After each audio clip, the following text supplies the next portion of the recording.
Hello friends, welcome to बिंदु Dadwal chemistry lessons. आज का हमारा टॉपिक है valence bond theory for bonding in coordination compounds. Coordination compounds में आपने देखा कि लिगेंड्स जो हैं इलेक्ट्रॉन पेयर डोनेट करके कोऑर्डिनेट बॉन्ड बनाते हैं और कोऑर्डिनेट कम्प्लेक्स बनाते हैं। और ये कोऑर्डिनेट कम्प्लेक्स जो है इसकी जो डिफरेंट प्रॉपर्टीज है इसको एक्सप्लेन करने के लिए डिफरेंट थ्योरीज पुट फॉरवर्ड की गई हैं। इसमें से वैलेंस बॉन्ड थ्योरी हम आज करने जा रहे हैं। इस वैलेंस बॉन्ड थ्योरी के जो पोस्टुलेट्स या अजम्पशंस हैं वो ये है, number 1, central metal ion in the complex makes available a number of empty orbitals for the formation of coordinate bonds with suitable ligands. The number of empty orbitals made available is equal to the coordination number of central metal ion. जैसा कि आपको पता है कि metal का जो orbital है वो वेकेंट होता है और उसमें लिगेंड अपना पेयर ऑफ इलेक्ट्रॉन डोनेट करता है। तो बॉन्डिंग होने से पहले मेटल को एम्प्टी ऑर्बिटल्स लिगेंड के लिए वेकेंट कराने होते हैं। तो ये कितने ऑर्बिटल्स वो वेकेंट अवेलेबल कराएगा? जितना मेटल का कोऑर्डिनेशन नंबर है। फॉर एग्जांपल इस कॉम्प्लेक्स में 6 लिगेंड्स हैं, यानी कोऑर्डिनेशन नंबर 6 है, तो मेटल को 6 ऑर्बिटल्स जो हैं वो खाली रखने हैं लिगेंड्स, ताकि उनमें इलेक्ट्रॉन्स डोनेट कर सके। ये था फर्स्ट अजम्पशन। सेकेंड अजम्पशन है कि जो अप्रोप्रिएट एटॉमिक ऑर्बिटल्स हैं वो चाहे वो एस हो सकता है, पी हो सकता है और डी हो सकता है, वो हाइब्रिडाइज करते हैं। सिर्फ अवेलेबल ही नहीं कराते हैं बल्कि वो हाइब्रिडाइज करते हैं ताकि इक्वलेंट ऑर्बिटल्स का सेट जिसकी डेफिनेट ज्योमेट्री हो वो अवेलेबल हो सके। जैसे कि 4 अगर कोऑर्डिनेशन नंबर है तो स्क्वायर प्लेनर ज्योमेट्री हो सकती है या टेट्राहेड्रल, या 6 है तो ऑक्टाहेड्रल, 5 है तो ट्राइगोनल बाइपिरामिडल। तो ना सिर्फ ये अब जब ये एम्प्टी ऑर्बिटल्स अवेलेबल हैं लेकिन इनमें एनर्जी एक दूसरे से अलग है। एक प्रॉपर ज्योमेट्री के लिए सबकी एनर्जी एक जैसी होनी चाहिए और शेप भी एक जैसा होना चाहिए। ये मेटल आयन किस तरह से एक्वायर करता है? By carrying out hybridization. तो इसमें 2d के 1s का और 3p के ऑर्बिटल्स इंटरमिक्स करेंगे, अपनी एनर्जी को रीडिस्ट्रीब्यूट करेंगे। पहले डिफरेंट एनर्जी वाले ऑर्बिटल्स मिक्स होते हैं, फिर वो एनर्जी रीडिस्ट्रीब्यूट होती है ताकि जो 6 नए ऑर्बिटल्स बनते हैं सबकी एनर्जी सेम होती है। इस प्रोसेस को हाइब्रिडाइजेशन कहते हैं। डिपेंडिंग अपॉन कौन से ऑर्बिटल्स इंटरमिक्स और रीडिस्ट्रीब्यूट कर रहे हैं उसी तरह की हाइब्रिडाइजेशन होती है। फॉर एग्जाम्पल कोऑर्डिनेशन नंबर 4 है तो sp3 हाइब्रिडाइजेशन हो सकती है, 1 s और 3 p ऑर्बिटल्स कंबाइन कर सकते हैं, तब ज्योमेट्री होगी टेट्राहेड्रल। और इसी तरह कोऑर्डिनेशन नंबर 4 में अगर 1 d, 1 s और 2 p ऑर्बिटल्स कंबाइन करते हैं तो हाइब्रिडाइजेशन है dsp2 और ज्योमेट्री होगी स्क्वायर प्लेनर। इसी तरह 5 कोऑर्डिनेशन नंबर में sp3d हाइब्रिडाइजेशन होगी और ज्योमेट्री होगी ट्राइगोनल बाइपिरामिडल। और 6 में sp3d2 या d2sp3 हाइब्रिडाइजेशन हो सकती है और जो ज्योमेट्री है वो ऑक्टाहेड्रल बनेगी। नेक्स्ट अजम्पशन ये है कि जो d ऑर्बिटल्स हाइब्रिडाइजेशन में इन्वॉल्व होते हैं वो इनर d ऑर्बिटल्स हो सकते हैं, यानी कि n-1d वाले, या फिर आउटर d ऑर्बिटल्स जैसे कि nd वाले। फॉर एग्जाम्पल अगर जब हमने ये d को पहले लिखा है, दैट मीन्स कि ये इनर d यानी 3d के 2 ऑर्बिटल्स है, 1 s का 4s का है और 3 4p के हैं। तो ये n-1d के 2 ऑर्बिटल्स और 1 s और 3p के, या आउटर में क्या होगा?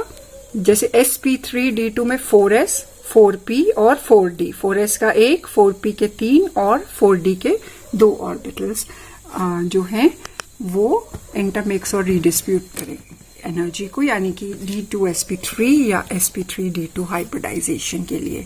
लिगेंड्स हैं उनके पास कम से कम एक ऐसा ऑर्बिटल होना चाहिए जिसमें पेयर ऑफ इलेक्ट्रॉन्स हो जिसको वो डोनेट कर सकता है।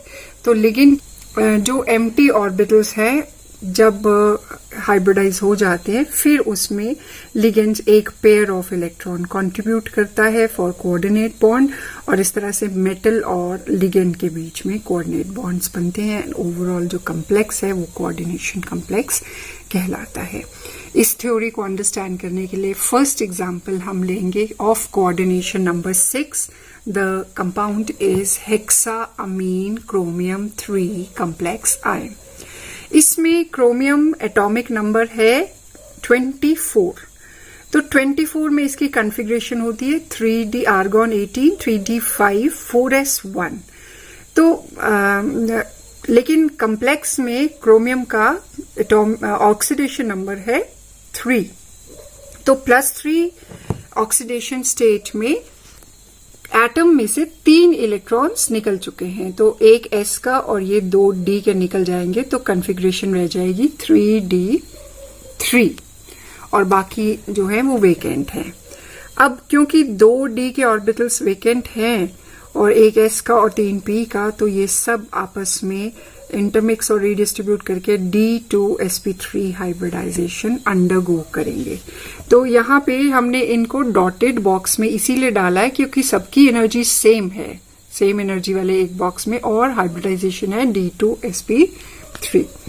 अब इस स्टेप में जब इन्होंने ये कॉम्प्लेक्स बनाया, इस स्टेप में 6 अमोनिया लिगेंड्स ने अपने अपने पेयर ऑफ इलेक्ट्रॉन्स जो है इन vacant sp3 D2sp3 hybrid orbitals को दिए हैं और कोऑर्डिनेट बॉन्ड बनाए हैं। तो इनको इन इलेक्ट्रॉन से डिफरेंशिएट करने के लिए हमने इनको क्रॉस के साथ रिप्रेजेंट किया है। तो अब हमारा कॉम्प्लेक्स बन गया है। इसमें आप देखिए 3 अनपेयर्ड इलेक्ट्रॉन्स आपको दिखाई दे रहे हैं, बाकी पेयर्ड है। तो दैट मीन्स इसका जो मैग्नेटिक नेचर है that is paramagnetic because of 3 unpaired electron, और क्योंकि ये 6 बॉन्ड्स फॉर्म कर रहा है तो ज्योमेट्री होगी ऑक्टाहेड्रल। Hexaammine cobalt 3+ ion. तो कोबाल्ट का जो एटॉमिक नंबर होता है 27 और कॉन्फ़िगरेशन होती है 3d7 4s2, लेकिन +3 ऑक्सीडेशन स्टेट में 4s के 2 और s का 1 इलेक्ट्रॉन निकल जाता है तो 3d6 रह जाता है। अब इस कॉम्प्लेक्स में आपको 4 अनपेयर्ड इलेक्ट्रॉन दिखाई दे रहे हैं इस आयन में, लेकिन कॉम्प्लेक्स का मैग्नेटिक नेचर एक्सपेरिमेंटल डाटा से पता चलता है कि वो डायमैग्नेटिक है। दैट मीन्स कि ये इलेक्ट्रॉन्स जो हैं ये पेयर हो जाते हैं जब कॉम्प्लेक्स बनाते हैं। तो ऑन पेयरिंग ये वाले 2 इलेक्ट्रॉन्स इधर पेयर हो गए तो ये 2d ऑर्बिटल्स खाली हो गए। तो ये जो 2d खाली ऑर्बिटल्स हुए, एक s और 3p, ये इंटरमिक्स और रीडिस्ट्रीब्यूट करके D2sp3 हाइब्रिडाइजेशन अंडरगो करते हैं, और इन वेकेंट मेटल के वेकेंट D2sp3 हाइब्रिड ऑर्बिटल्स में 6 अमोनिया लिगेंड्स अपना अपना इलेक्ट्रॉन पेयर डोनेट करके इस कॉम्प्लेक्स को बनाते हैं, जो कि ऑक्टाहेड्रल होता है और जिसका नेचर डायमैग्नेटिक होता है क्योंकि सारे इलेक्ट्रॉन्स जो हैं वो पेयर्ड हैं। इसी तरह हेक्सा फ्लोराइडो कोबाल्टेट कॉम्प्लेक्स आयन में कोबाल्ट का एटॉमिक नंबर 27 है 3d7 4s2, लेकिन +3 ऑक्सीडेशन स्टेट में ये 3d6 है। और इस केस में जब हम कॉम्प्लेक्स को एक्सपेरिमेंटली मैग्नेटिक नेचर चेक करते हैं तो it is found to be paramagnetic, क्योंकि इसमें 4 अनपेयर्ड इलेक्ट्रॉन्स है। इसका मतलब इसमें पेयरिंग नहीं हो रही है। तो अगर पेयरिंग नहीं हो रही है तो 6 कोऑर्डिनेशन नंबर जस्टिफाई करने के लिए आउटर d ऑर्बिटल्स जो हैं they will participate in hybridisation. ये वाले 3d इनर वाले जो हैं दे आर अनटच्ड। तो एक s 3p, एक 4s, 3 4p और 2 4d जो है ये d हाइब्रिडाइज इंटरमिक्स और रीडिस्ट्रीब्यूशन ऑफ एनर्जी से sp3d2 हाइब्रिडाइजेशन अंडरगो करेंगे और ऑक्टाहेड्रल कॉम्प्लेक्स बनाएंगे। तो ये जो कॉम्प्लेक्स है इसकी ऑक्टाहेड्रल ज्योमेट्री है और नेचर पैरामैग्नेटिक है और ये आउटर ऑर्बिटल कॉम्प्लेक्स है।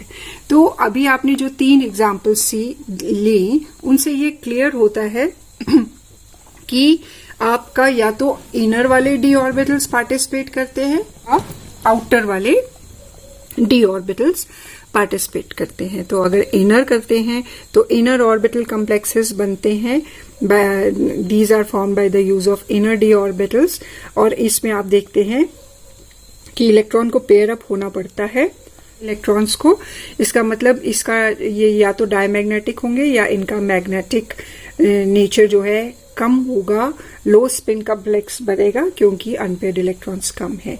तो फॉर एग्जांपल हेक्सा सियानोफेरेट और हेक्सा अमीन कोबाल्ट जो हैं ये इनर ऑर्बिटल कॉम्प्लेक्सेस है। और अगर आउटर और डी ऑर्बिटल्स को ये यूज करते हैं तो हाइब्रिडाइजेशन को sp3d2 कहा जाता है और कॉम्प्लेक्स को आउटर ऑर्बिटल कॉम्प्लेक्स कहा जाता है। इसमें जो है large number of unpaired electrons होंगे, इसका मैग्नेटिक नेचर हाईली पैरामैग्नेटिक होगा और इसलिए इसको हाई स्पिन कॉम्प्लेक्स कहा जाता है। तो हेक्सा एक्वा आयरन और हेक्सा फ्लोराइडो कोबाल्ट जो है ये आउटर ऑर्बिटल कॉम्प्लेक्सेस है, इनमें पेयरिंग नहीं होती है। तो हम हेक्सा सियानो फेरेट करते हैं, इसमें आयरन का एटॉमिक नंबर है 26, तो कॉन्फ़िगरेशन है 3d6 4s2, लेकिन +3 ऑक्सीडेशन स्टेट में 3 इलेक्ट्रॉन्स निकल जाएंगे, 2 s के और 1 d का, तो 5 अनपेयर्ड इलेक्ट्रॉन्स आएंगे। इसका मैग्नेटिक नेचर ये सजेस्ट करता है कि ये वीकली पैरामैग्नेटिक होता है, तो और इस पेयरिंग हो जाती है इलेक्ट्रॉन्स की, जिसकी वजह से 2 d ऑर्बिटल्स वेकेंट जो हैं दे पार्टिसिपेट इन बॉन्ड फॉर्मेशन और d2sp3 हाइब्रिडाइजेशन होती है और इनर ऑर्बिटल कॉम्प्लेक्स बनता है by donation of electrons from ligands to metal ion. तो it is a low spin complex. इसी तरह हेक्सा एक्वा आयरन में +3 ऑक्सीडेशन स्टेट में 5 है।